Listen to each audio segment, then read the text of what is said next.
Selamat bertemu kembali mahasiswa sekalian. Hari ini kita akan membahas tentang logika analisa kerusakan adaptor lagi ya. Cuman pada kapasitor. Ya, jadi kalau minggu kemarin kita kerusakan hardware dioda ya, sekarang kita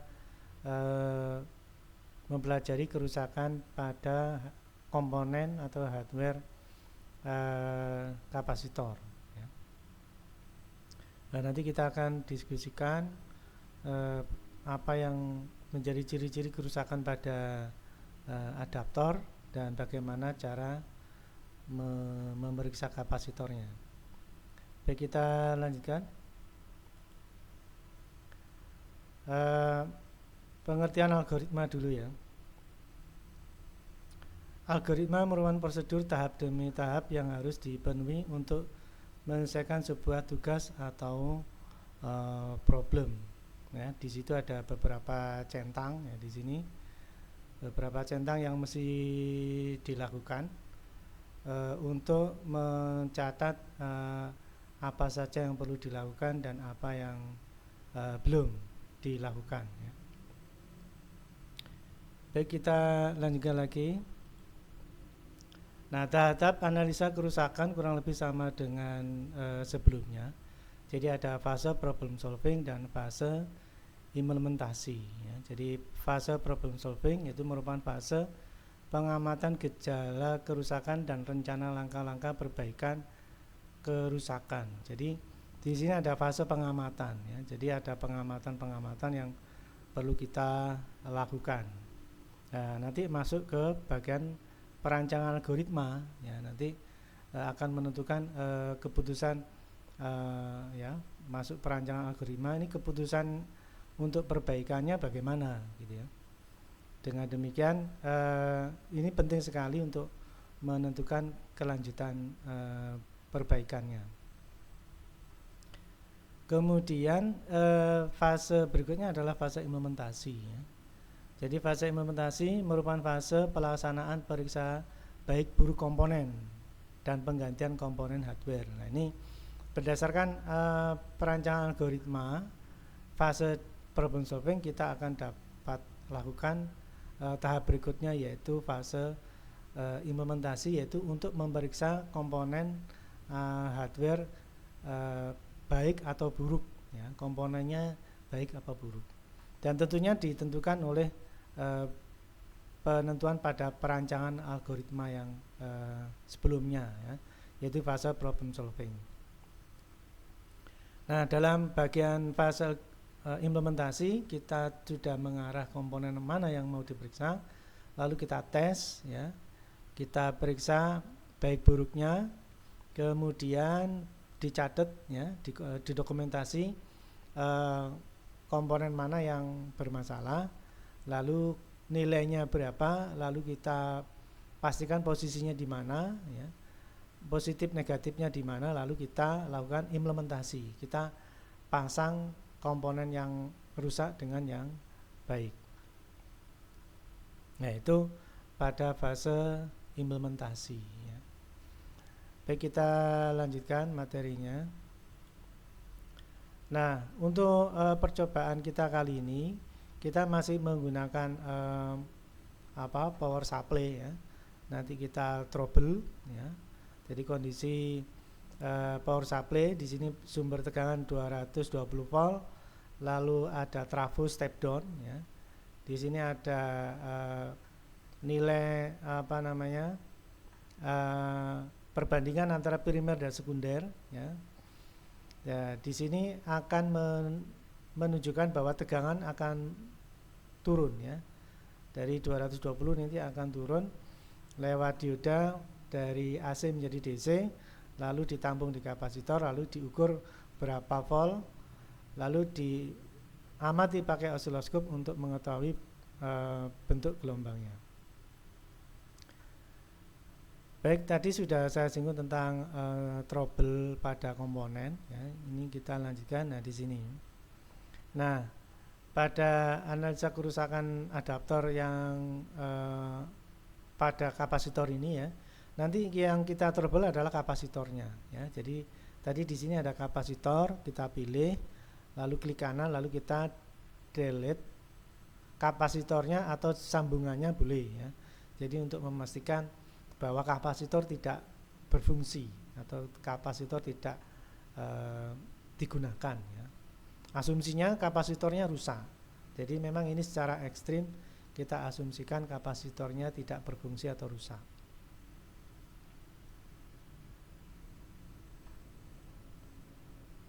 Nah, kemudian kita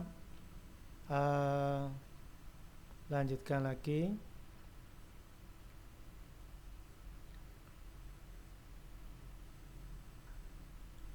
Nah, ini bila diberi tegangan ya, dihidupkan, maka output dari dioda karena tanpa kapasitor, maka bentuk gelombangnya masih seperti gelombang AC. Jadi kapasitor ini sebenarnya berfungsi untuk meratakan ya, meratakan tegangan yang bergelombang ini menjadi tegangan DC. Namun karena tanpa kapasitor, maka bentuk gelombangnya masih seperti tegangan AC. Nah, coba ini kita eksperimenkan ya.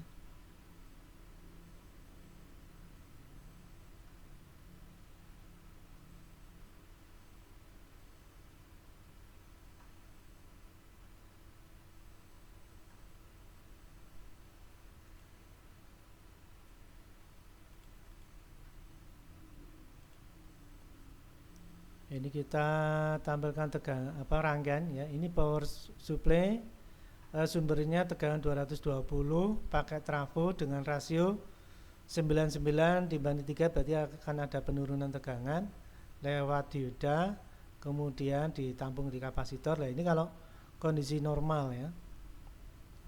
Coba dihidupkan.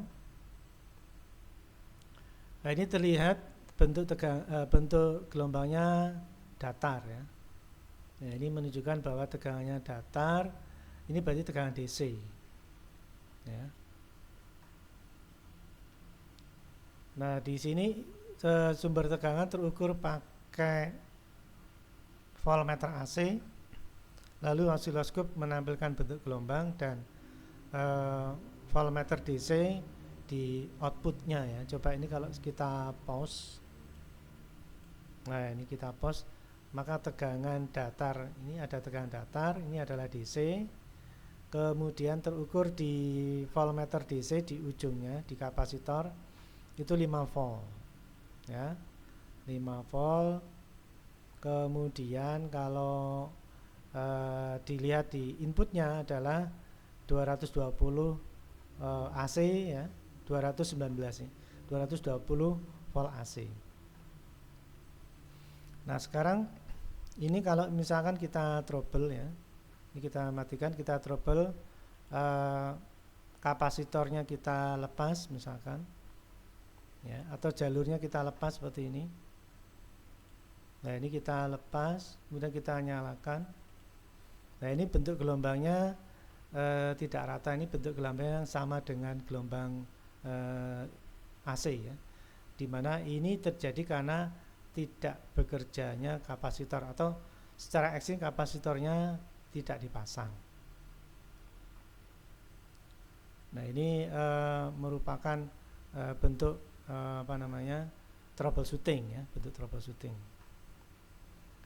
Atau misalkan ini kita eksperimenkan lain, ini masih kita sambung ya. Nah, ini coba kita hidupkan.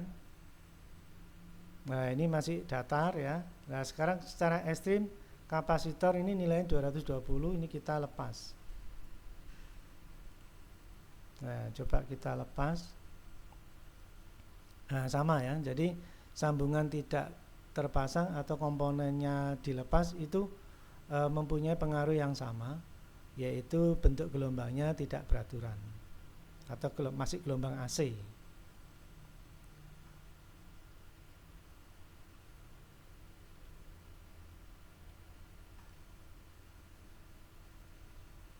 Dan bila di pause, coba di pause nya.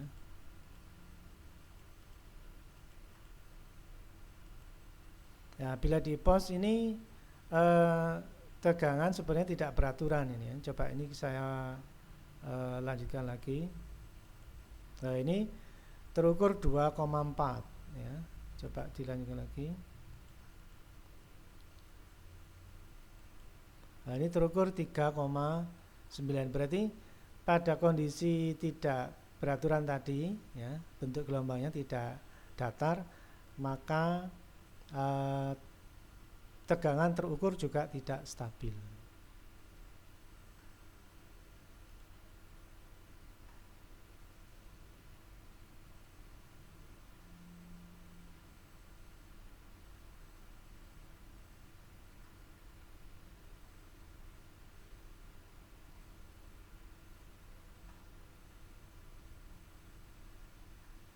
Dan ini juga bisa kita pantau dari besaran terukur di sini ya. Ini berapa ini? Ini 5 volt ya. Ada kalanya 2. Coba ini saya pause ya. Nah, ini ada kalanya 2 volt. Ya, ada kalanya 2 volt. Jadi pada posisi kapasitor tidak terpasang itu tegangannya tidak stabil. Coba ini saya lanjutkan lagi.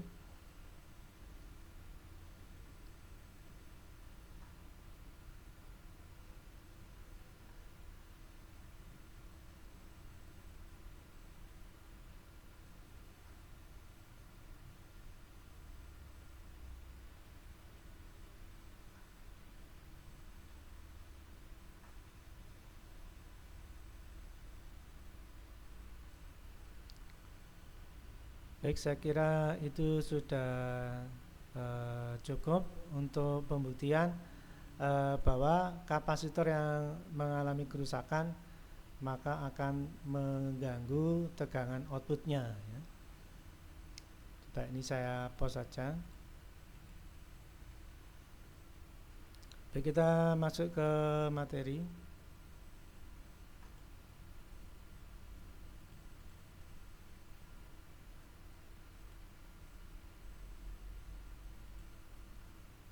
Nah, ini ya. Jadi power supply itu bila kapasitornya tidak terpasang, maka bentuk gelombangnya akan sama dengan gelombang AC. Kenapa ini demikian? Jadi pada saat gelombang AC itu disearahkan ya baik dioda positif yang atas maupun dioda positif yang bawah ya, maka akan dilewatkan positifnya. Namun karena ini pakai 2 dioda dan trafonya CT ya, maka di output di ujung sini itu yang dilewatkan hanya positifnya saja ya, sehingga yang terlihat adalah bentuk gelombang positif saja.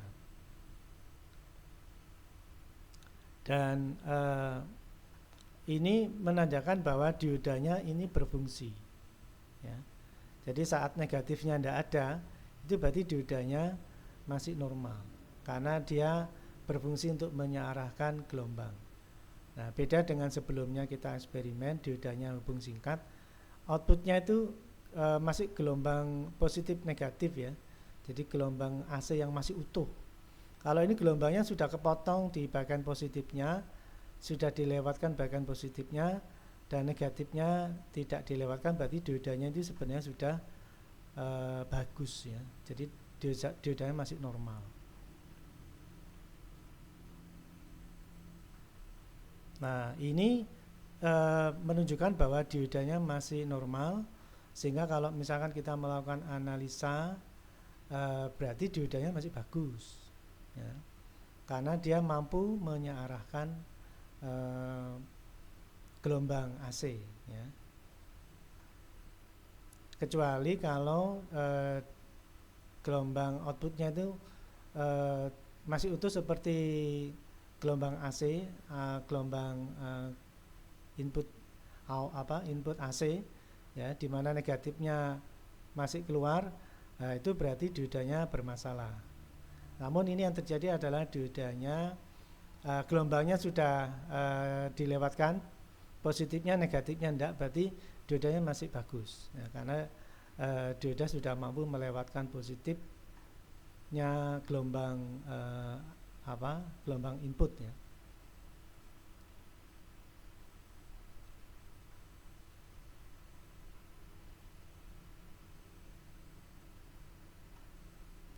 Nah, dengan kondisi seperti ini, kalau kita melakukan analisa kerusakan, maka dioda masih dianggap bagus, ya. Jadi logika kerusakan itu, logika awalnya dioda masih bagus, kemungkinan kerusakan adalah kapasitor. Nah, gitu. Jadi masuk ke bagian pembagian dua fase, ya, fase analisa dan fase implementasi, ya. Itu sudah ketahuan, ini sudah bisa dimasukkan ke analisa kerusakan di mana diodanya masih bagus dan kapasitornya sudah rusak. Tapi itu perlu dibuktikan, ya.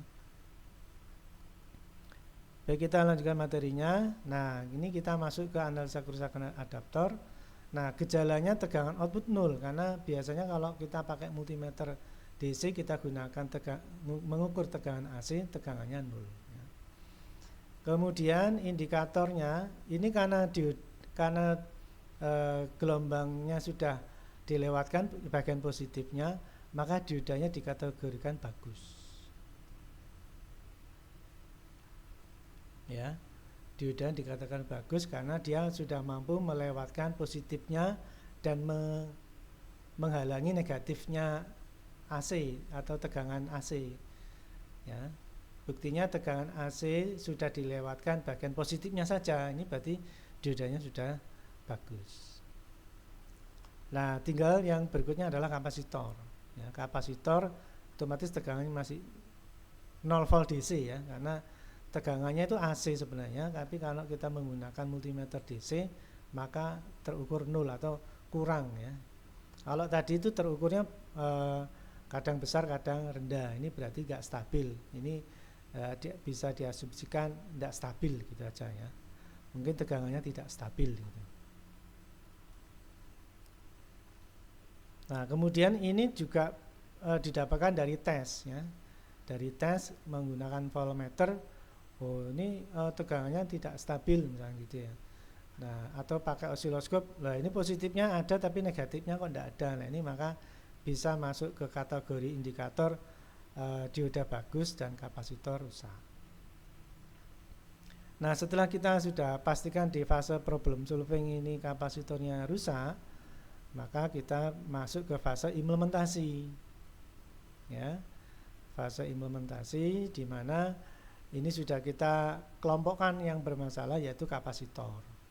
Nah, nanti kapasitornya kita catat, ya, komponennya, lalu positifnya di mana, negatifnya di mana, untuk memastikan baik atau rusak kapasitor tersebut menggunakan multimeter. Yang kita gunakan adalah ohmmeter, ya, masih menggunakan ohmmeter. Jadi dioda kemarin pakai ohmmeter, nah ini kapasitor juga pakai ohmmeter.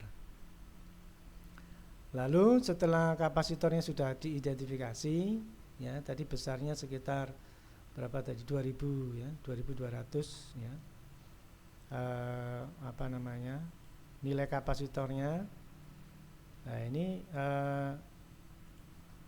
bisa kita catat, ya, kita identifikasi, oh kapasitornya nilainya 2200, ya.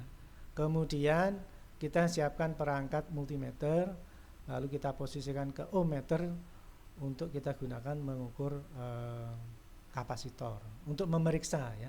Kalau mengukur tidak bisa, tapi untuk memastikan ini terjadi pengisian atau pengosoran pada kapasitor sudah terjadi apa belum, itu bisa menggunakan ohmmeter. Tapi untuk mengetahui berapa farad kapasitornya tidak bisa, ya. Jadi multimeter ohmmeter ini untuk istilahnya pemeriksaan awal dari sebuah kapasitor.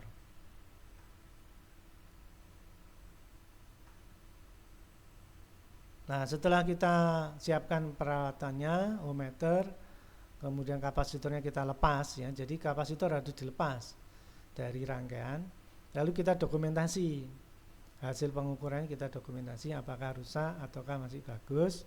Kemudian kita implementasi, kalau memang harus diganti ya kita ganti, lalu kita pasang pada komponen atau pada rangkaian yang sebelumnya. Jadi Implementasi itu mengganti komponen yang setelah kita pastikan rusak untuk kita pasang kembali, mengganti komponen sebelumnya. Nah, ini fase implementasi. Baik, fase problem solving dan fase implementasi sudah selesai. Kita masuk berikutnya. Nah, ini kita lepas komponennya ya. Jadi kalau ini sebuah kapasitor, Anda perhatikan bagian sisi kiri ini yang putih, ini adalah sisi negatif. Karena kapasitor itu positif dan negatif, maka posisi sebelahnya atau posisi lawannya itu adalah positif. Ya, jadi kapasitor ini ada positif dan negatif. Yang negatif itu sisi yang ada putihnya ini. Nah, setelah diketahui sisi positif dan negatifnya, kita pastikan ya, negatifnya mana, positifnya mana. Nanti itu akan kita hubungkan ke multimeter posisi ohm. Ya. Nah, komponen kapasitor yang lain bisa jadi mempunyai kutub positif negatif, tapi bisa juga tidak mempunyai kutub. Nah, coba kita lanjutkan lagi. Nah, ini sudah proses untuk pengukuran ya. Jadi dari analisa kerusakan ini kita coba kapasitor kita hubungkan dengan ohmmeter ya. Jadi kita amati perubahan jarumnya ya. Jadi kalau misalkan positifnya ohmmeter ini adalah hitam, kemudian yang merah ini adalah negatif ya. Jadi ada positif negatif. Maka pergerakan kapasitor itu mulai dari awal adalah hubung singkat dulu. Karena kapasitor itu akan terjadi hubung singkat lebih dulu. Ya, short dulu. Lalu saat itulah terjadi pengisian arus dari positif ke negatif. Karena di dalam ohmmeter itu ada baterai ya. Ada baterai yang akan yang bertegangan ya. Bila dihubungkan ke kapasitor akan mengisi kapasitor. Nah, saat mengisi itulah terjadi pergerakan jarum yang dimulai dari menuju ke hubung singkat ya, biasanya ukuran kecil dulu ya, di posisi 0 di sini. Hubung singkat lebih dulu, kemudian perlahan-lahan akan menuju hambatan besar. Ini berarti isian kapasitor sudah penuh. Ya. Jadi hubung singkat dulu lalu perlahan-lahan bergerak ke ukuran besar, berarti menunjukkan bahwa kapasitor sudah terisi penuh. Nah, apabila kita balik pun juga akan mengalami posisi yang sama, tapi jangan lupa posisi positif negatifnya harus sesuai ya. Ya, bisa jadi kita hubung singkat dulu untuk membuang muatan. Tadi kan sudah terjadi pengisian, ini dihubung singkat pakai ini colokannya ohmmeter, kita hubung singkat, kita buang. Lalu posisi dibalik ya boleh ya. Jadi seperti ini, negatif dapat positif, positif dapat negatif. Nanti pergerakan jarum itu akan sama dari hubung singkat atau hambatan kecil lalu lama kelamaan besar atau tak terhingga. Lalu untuk dibalik kita buang muatannya, kita hubung singkatkan dulu, bisa antar kaki kapasitor, bisa juga pakai logam di colokan ohmmeter ya. Dibalik, yang hitam dapat positif, yang merah dapat negatif juga bisa. Nah, perlakuan ini akan membuat jarum mempunyai pergerakan yang sama. Jadi dimulai dari hubung singkat atau nilai hambatan kecil, lalu lama kelamaan menuju arah atau perlahan-lahan mengarah ke nilai yang besar ya. Ini berarti menunjukkan kapasitor sudah terisi. Nah, apa yang saya ceritakan tadi adalah menunjukkan bahwa kapasitor itu dalam kondisi bagus ya, masih baik. Namun apabila sebuah kapasitor bila diukur pakai ohmmeter ya, dihubungkan ke colokan negatif dan positifnya, ternyata dia menuju ke nilai yang kecil terus menerus tidak bergerak ya, berarti dia hubung singkat. Jadi dihubungkan kok dia menuju ke nilai terendah atau hubung nol ya, nggak pernah atau nggak ke ukuran hambatan yang besar ya. Nah ini berarti kapasitor tersebut sudah konslet atau terjadi hubung singkat atau rusak karena kapasitor tidak pernah terisi, jadi hubung singkat ya. Atau kapasitor itu nggak pernah hubung singkat tapi selalu menunjuk angka yang besar ya, berarti dia nggak pernah terisi karena dia langsung hubungan terputus ya. Jadi langsung hubungan langsung hambatan yang besar itu berarti hubungan terputus. Nah ini juga kapasitor rusak yang berarti kapasitor itu sudah kering ya, tidak ada proses pengisian. Ini juga dikategorikan rusak. Jadi rusaknya kapasitor itu apabila jarum menuju ke nilai kecil terus menerus atau menuju ke nilai yang besar terus menerus, itu rusak. Namun apabila kapasitor itu setelah menuju nilai kecil kemudian bergerak ke nilai besar, nah itu kapasitor yang baik atau masih bagus karena terjadi proses pengisian kapasitor. Nah demikian juga di sebelah kanan ini ada kapasitor juga ya. Jadi ini kan kapasitor yang kering ya dari keramik. Anda perhatikan di sini nilainya besar. Nah ini menunjukkan bahwa dia terjadi nilai, tapi tetap ada nilai untuk kapasitor itu tetap ada nilai ya. Nah, untuk yang kerami ini memang tidak disarankan pakai ohmmeter, tapi disarankan pakai kapasitor meter ya. Nah di sini ini saya tampilkan di sini sebagai gambaran bahwa apabila nilainya sudah besar seperti ini ya, ini kan nilainya besar, seolah-olah kapasitor elektronik ini sudah sama seperti kapasitor keramik. Jadi sama-sama tidak sama-sama kering ya. Jadi keramik itu kan kering ya. Bila diukur pakai ohmmeter kok hambatannya besar terus, nggak pernah kecil. Oh berarti kapasitor ini tidak ubahnya keramik yang kering. Nah gambarnya seperti itu ya. Jadi untuk menentukan kapasitor elektronik ya, pada komponen utama dari adaptor itu rusak apa enggak mudah sekali ya. Jadi kalau dia itu nilainya kecil terus menerus atau besar terus menerus, nah itu kapasitornya rusak atau kering atau short ya. Jadi kalau kecil terus menerus itu berarti kapasitor yang short. Kalau besar terus menerus berarti kapasitornya kering seperti di gambar itu. Tapi kalau pergerakan ohmmeternya itu bergerak dari kecil kemudian berlahan-lahan ke area yang besar, berarti kapasitornya masih bagus.